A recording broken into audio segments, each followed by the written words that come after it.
السلام علیکم ورحمۃ اللہ وبرکاتہ۔ الحمد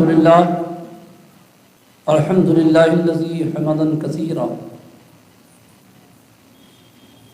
والصلاة والسلام علی سراجا منیرا وعلی آلہ واصحابہ ہادیا مہدیا، اما بعد فاعوذ باللہ من الشیطان الرجیم، بسم اللہ الرحمن الرحیم۔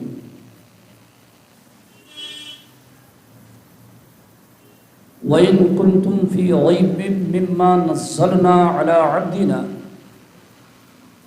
فَأْتُوا بِسُورَةٍ مِّن مِّثْلِهِ وَادْعُوا شُهَدَاءَكُم مِّن دُونِ اللَّهِ إِن كُنتُمْ صَادِقِينَ فَإِن لَّمْ تَفْعَلُوا وَلَن تَفْعَلُوا فَاتَّقُوا النَّارَ الَّتِي وَقُودُهَا النَّاسُ وَالْحِجَارَةُ أُعِدَّتْ لِلْكَافِرِينَ وَبَشِّرِ الَّذِينَ آمَنُوا وَعَمِلُوا الصَّالِحَاتِ أَنَّ لَهُمْ جَنَّاتٍ تَجْرِي مِن تَحْتِهَا الْأَنْهَارُ كُلَّمَا رُزِقُوا مِنْهَا مِن ثَمَرَةٍ رِزْقًا قَالُوا هَٰذَا الَّذِي رُزِقْنَا مِن قَبْلُ وَأُتُوا بِهِ مُتَشَابِهًا وَلَهُمْ فِيهَا أَزْوَاجٌ مُّطَهَّرَةٌ وَهُمْ فِيهَا خَالِدُونَ۔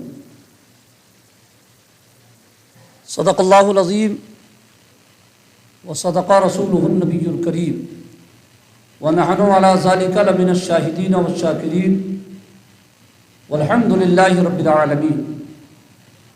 ان اللہ وملائکتہ یصلون علی النبی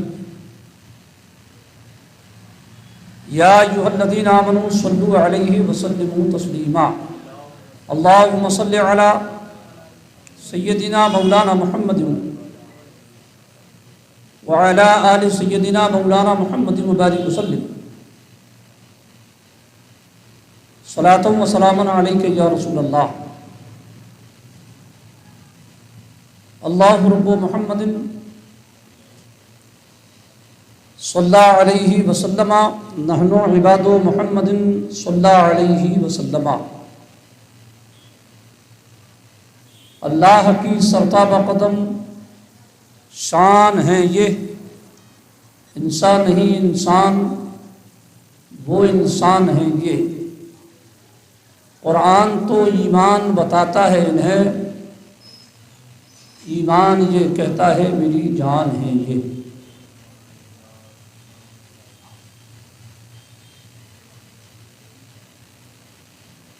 پچھلے ہفتے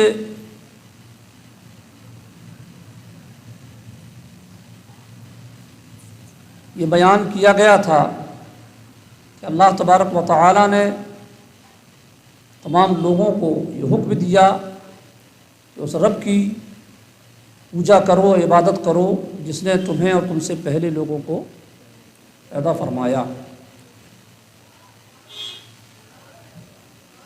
جس نے زمین کو تمہارے لیے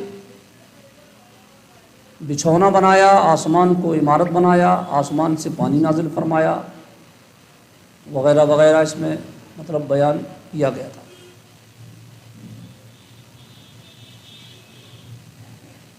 آج جو آیت مبارکہ کی تلاوت کی ہے یہ سورہ بقرہ کی 22ویں نمبر آیت ہے۔ وَإِن كُنتُمْ فِي رَيْبٍ مِّمَّا نَزَّلْنَا عَلَىٰ عَبْدِنَا فَأْتُوا بِسُورَةٍ مِّن مِّثْلِهِ، اور اگر تمہیں کچھ شک ہو، وَإِن كُنتُمْ فِي رَيْبٍ، اور اگر تمہیں کچھ شک ہو، مِمَّا نَزَّلْنَا عَلَىٰ عَبْدِنَا، اس میں جو ہم نے اپنے خاص بندے پر اتارا، ہم نے اپنے خاص بندے پر جو اتارا ہے، اگر تمہیں اس پر کچھ شک ہے۔ خاص بندے کون؟ حضور رؤوف الرحیم صلی اللہ تعالی علیہ وسلم۔ اور ان پر کیا نازل ہوا؟ قرآن۔ شک کن کو تھا؟ مکہ کے مشرکین کو، مکہ کے کافروں کو قرآن کے کلام الہی ہونے میں شک تھا۔ کچھ کہا انہوں نے، تبھی اللہ تبارک و تعالیٰ نے صاف طور پر قرآن پاک میں بیان فرما دیا اور فرمایا، اور اگر تمہیں کچھ شک ہو اس میں جو ہم نے اپنے خاص بندے پر اتارا، کیا کرو؟ فَأْتُوا بِسُورَةٍ مِّن مِّثْلِهِ، فَأْتُوا بِسُورَةٍ مِّن مِّثْلِهِ، تو اس جیسی ایک صورت بنا لاؤ، اس جیسی ایک صورت بنا لاؤ۔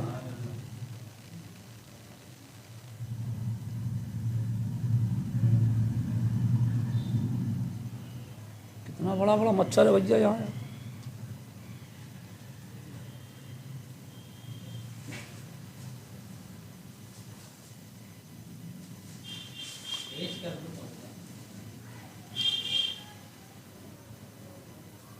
ٹھیک ہے، اور اگر تمہیں شک ہو، اور اگر تمہیں کچھ شک ہو اس میں جو ہم نے اپنے خاص بندے پر اتارا، تو اس جیسی ایک صورت بنا لاؤ۔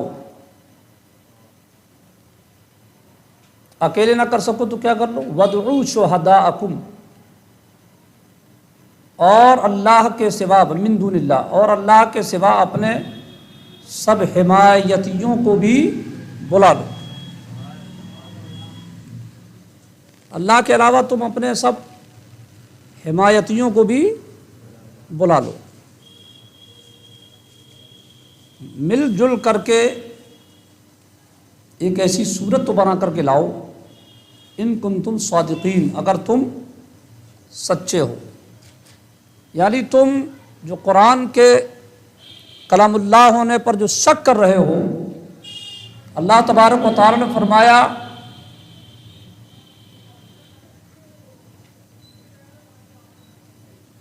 میرا حبیب بھی عرب میں رہتے ہیں، یعنی ہمارے آقا صلی اللہ علیہ وسلم بھی عرب میں رہ رہے ہیں۔ اللہ نے فرمایا کہ میرا نبی بھی اسی عرب میں رہتا ہے،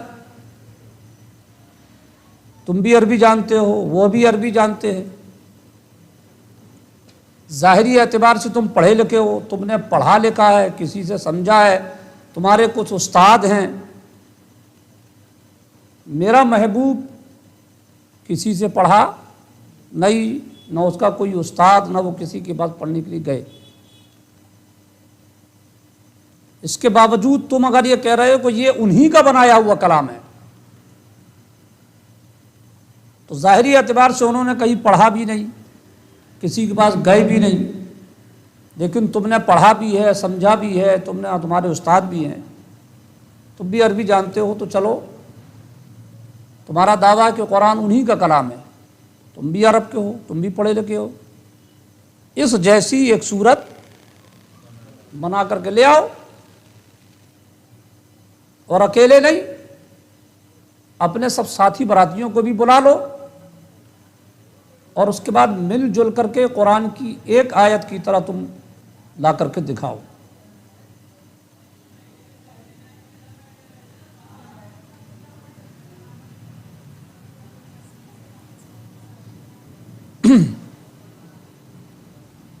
کیا ہے، ان لوگوں نے دیکھا کہ یار کوئی داؤ نہیں چل رہا ہے، ان کے بارے میں یہ کہا تو وہ پروگرام بھی فیل ہو گیا، کسی نے کہا کہ یہ جادو ہے، وہ بھی فیل ہو گیا، کسی نے کہا کہ یہ ہیں، وہ بھی فیل ہو گیا، کسی نے کہا کہ یہ ہے، وہ بھی فیل ہو گیا۔ تو اب کیا کہنے لگے کہ یار وہ جو کلام سناتے ہیں نا، وہ انہی کا بنایا ہوا کلام ہے، وہ اللہ کا کلام نہیں ہے۔ تب رب ذوالجلال نے پھر یہ آیت مبارکہ نازل فرما دی، تم بھی انسان ہو، وہ بھی، تم بھی اسی عرب میں رہتے ہو، وہ بھی، تم بھی عربی جانتے ہو، وہ بھی، چلو ایک سورہ بنا کر کے لا کر کے دکھاؤ۔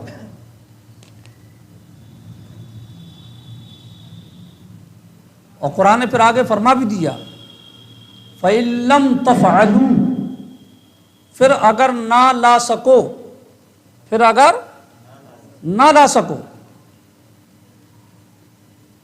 اگر نہ لا سکو، اللہ تعالیٰ نے فرمایا پھر اگر نہ لا سکو، کوئی لانے والا تیار نہیں، لا ہی نہیں سکتا، پھر اللہ نے خود ہی اس کا جواب آگے خود ہی دے دیا، وَلَن تَفْعَلُوا، ہم فرمائے دیتے ہیں کہ ہرگز نہ لا سکو گے، ہم نے تمہیں کہہ دیا ہے، تمہیں اپنی بات کو پروف کرنے کے لیے، تمہیں اپنی بات کو سچ کر دکھانے کے لیے ہم نے تمہیں موقع دیا ہے، مگر اللہ فرماتا کہ ہم خود ہی کہتے ہیں کہ ہرگز تم نہیں لا سکتے،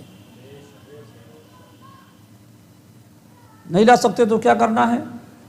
فَاتَّقُوا النَّارَ الَّتِي وَقُودُهَا النَّاسُ وَالْحِجَارَةُ، تو ڈرو اس آگ سے جس کا ایندھن آدمی اور پتھر ہیں،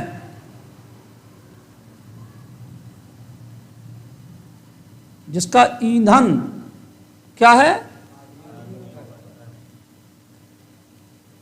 دنیاوی آگ کا ایندھن کیا ہے؟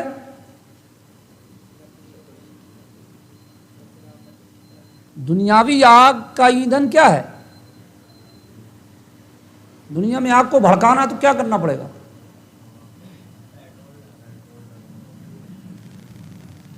وہ آدمی کو ڈال دو تو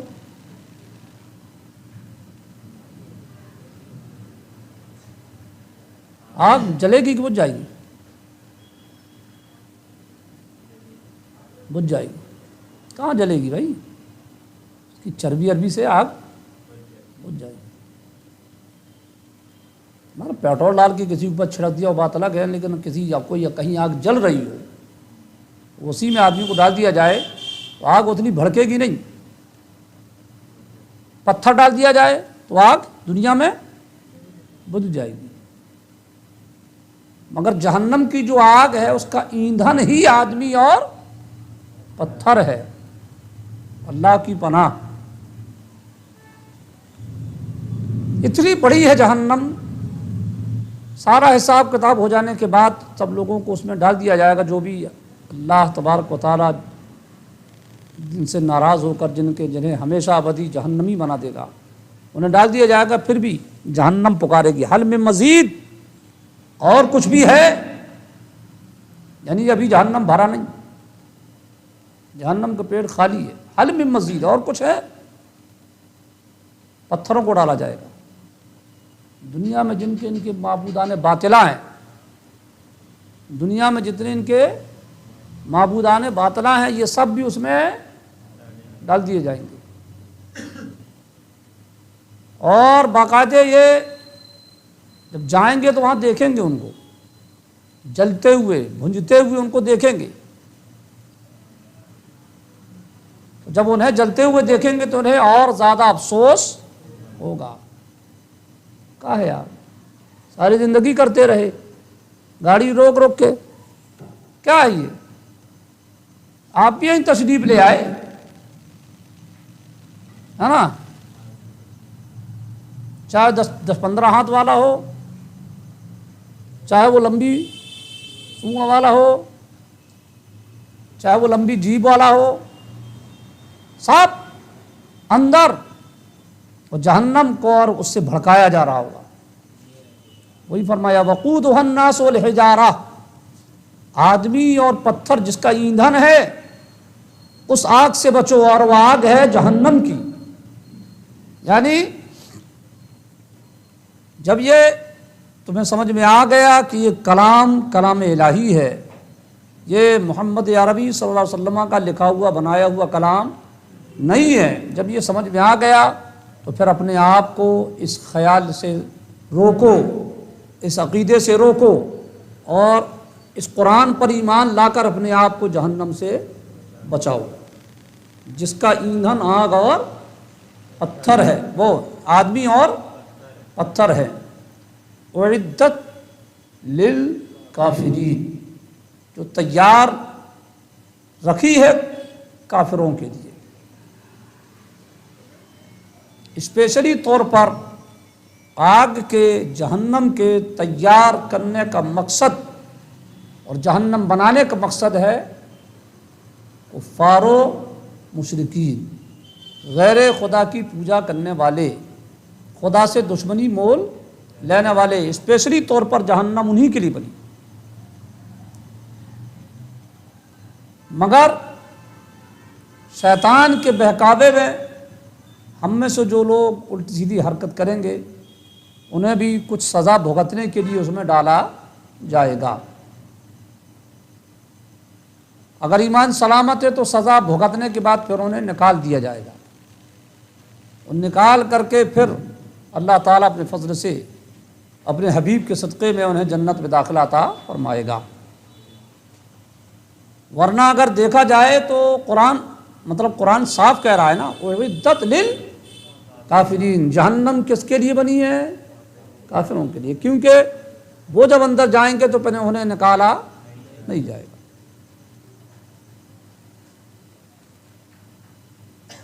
اللہ تبارک و تعالیٰ اپنے حبیب کریم رؤوف الرحیم صلی اللہ تعالیٰ علیہ وسلم کے صدقے ہمیں اور آپ سب کو جہنم سے نجات عطا فرمائے اور جہنم سے بچنے کی توفیق رفیق عطا فرمائے۔ تو اس آیت مبارکہ میں فرما دیا گیا کہ اے لوگو، اگر تمہیں کچھ شک ہے کہ یہ کلام الہی نہیں بلکہ نبی خود بناتے ہیں تو تمہیں کیا کرنا ہے؟ اس کی جیسے ایک سورہ بنا کر کے لانا ہے، اپنی حمایتی کو بلا لو اگر تم سچے ہو۔ اور اللہ نے فرما دیا پھر اگر نہ لا سکو اور ہم کہہ دیتے ہیں کہ ہرگز تم نہیں لا سکو گے، تو پھر اس آگ سے بچو جس کا ایندھن آدمی اور پتھر ہے۔ کون قسم کے پتھر اس میں ڈالے جائیں گے؟ کون جہنم میں جو پتھر ڈالے جائیں گے، جہنم کو جس سے بھرا جائے گا، وہ پتھر کون سے ہوں گے؟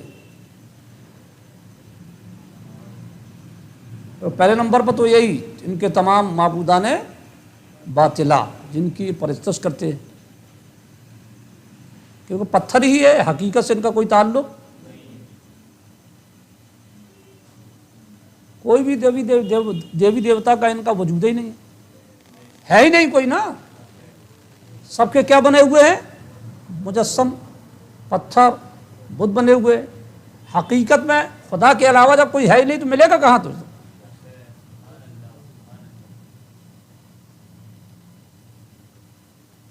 کسی شکتیشالی انسان کی تم نے جو ہے تو بت بنا لیا اور اس کی پوجا پاٹ شروع کر دی، تو اس سے کیا ہو جائے گا؟ وہ انسان ہے مگر تم نے اسے وہ بنا اس کا درجہ دے دیا، ہے تو آخر یہ سب پتھر، تو یہ سارے پتھر اٹھا کر کے جہنم میں ڈال دیے جائیں گے۔